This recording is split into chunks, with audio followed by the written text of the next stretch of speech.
Assalamualaikum warahmatullahi wabarakatuh. Apa kabar saudaraku semuanya? Semoga dalam keadaan sehat walafiat dan dalam lindungan Allah Subhanahu wa taala. Alhamdulillahirrahmanirrahim. Sebelumnya kita panjatkan puji syukur kita kehadirat Allah Subhanahu wa taala yang telah memberikan kita kesempatan untuk dapat berjumpa kembali dalam bulan Ramadan, bulan mulia pada tahun ini. Tak lupa sholawat serta salam kita curahkan kepada Nabi kita, Nabi Muhammad Sallallahu Alaihi Wasallam, yang mana kita nantikan syafaatnya nanti di yaumul qiyamah. Allahumma amin. Saudaraku muslimin wal muslimat rahimakumullah, bulan puasa adalah bulan yang mulia, sehingga ibadah puasa adalah ibadah yang mulia, di mana pahalanya akan diberitahukan oleh Allah Subhanahu wa taala secara langsung nanti ketika kita bertemu dengan Allah Subhanahu wa taala di akhirat nanti. Sahabat, saudaraku semuanya, pada kesempatan ini saya akan menyampaikan tentang meraih cinta Allah di bulan Ramadan. Lalu bagaimana sih Allah itu kalau cinta kepada hambanya? Apa saja tanda-tandanya kalau Allah itu cinta kepada kita? Yang pertama, Allah akan memberitahukan kepada seluruh penduduk langit dan juga seluruh penduduk bumi bahwasanya hambaku si fulan, aku mencintainya. Allah akan memberitahukan kepada semuanya bahwa Allah sangat mencintainya. Yang kedua, yaitu Allah akan menjadikan segala-galanya mudah bagi hamba tersebut. Allah akan mengatur sedemikian rupa, Allah akan memberikan kemudahan dalam setiap urusan, dalam setiap langkah hamba tersebut. Dan yang ketiga, Allah akan memberikan ujian, Allah akan memberikan cobaan kepada hamba tersebut. Nah, di sini kita juga harus memahami, menyadari bahwa ujian yang diberikan Allah itu bukan bentuk kalau Allah itu tidak sayang. Justru kalau Allah memberikan ujian, Allah memberikan cobaan, itu Allah sayang kepada kita, Allah cinta kepada kita. Saudaraku, kita sudah tahu bahwasanya Allah bagaimana mencintai kita sebagai hambanya. Lalu bagaimana kita untuk meraih cinta Allah? Yang pertama yaitu kita harus menjadi pribadi yang ikhlas. Pribadi yang ikhlas adalah pribadi yang berorientasi akhirat. Apapun yang kita lakukan, aktivitas sekecil apapun kita lakukan, kita niatkan dengan mengharapkan ridho Allah Subhanahu wa taala. Dan kita harus memurnikan niat kita, semuanya kita niatkan karena Allah. Sebagaimana dalam Quran surah Az-Zumar ayat 2, A'udzu billahi minasyaitonir rajim. Bismillahirrahmanirrahim.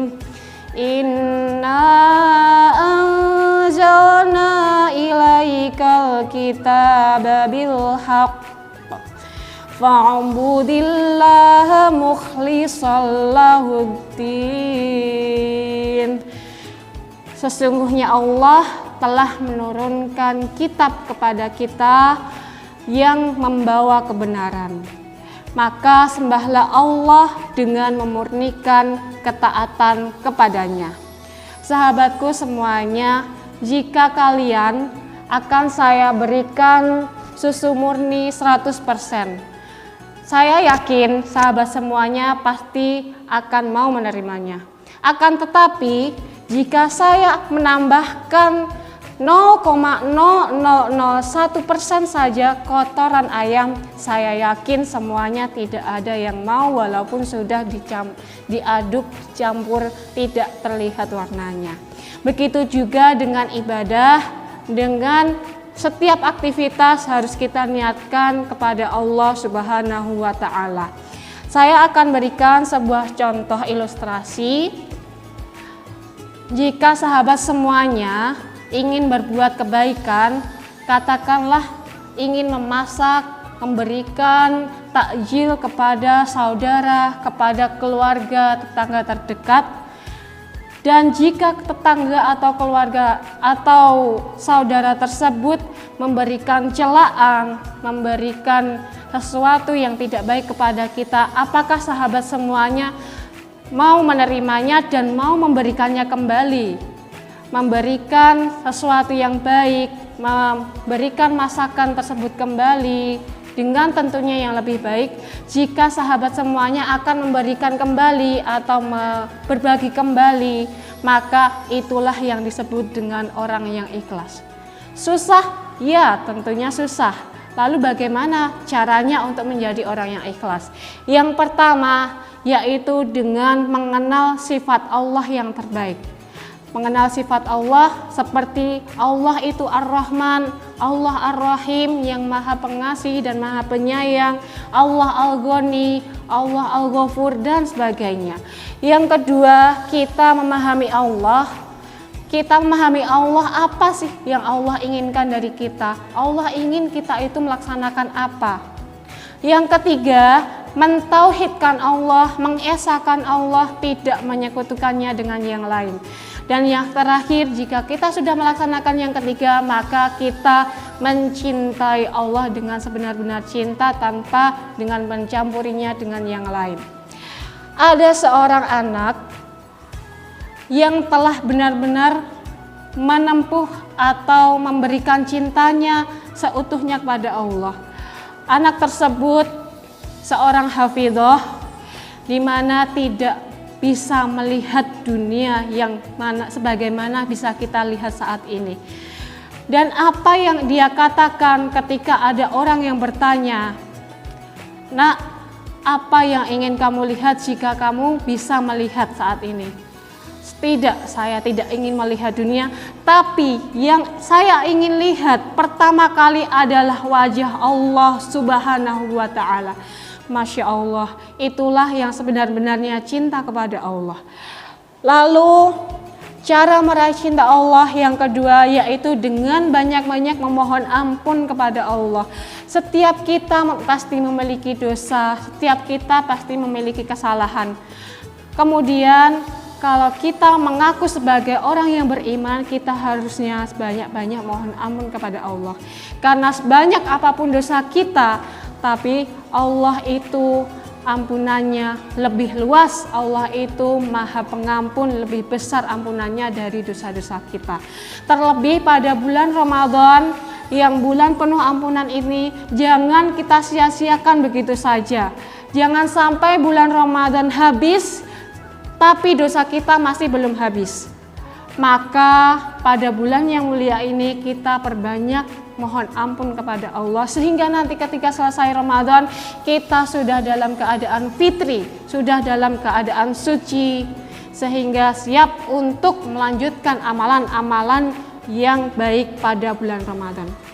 Dan yang terakhir adalah menjadi pribadi yang sabar. Sabar itu dibagi menjadi 3. Yang pertama, sabar dalam menghadapi cobaan. Yang kedua adalah sabar dalam menahan hawa nafsu, sabar dalam menahan amarah, dan yang ketiga adalah sabar dalam melaksanakan ketaatan. Pada bulan Ramadan ini kita dituntut untuk sabar melaksanakan ketaatan-ketaatan yang mana kita bisa lakukan pada bulan Ramadan ini dan tidak kita lakukan di bulan yang lain.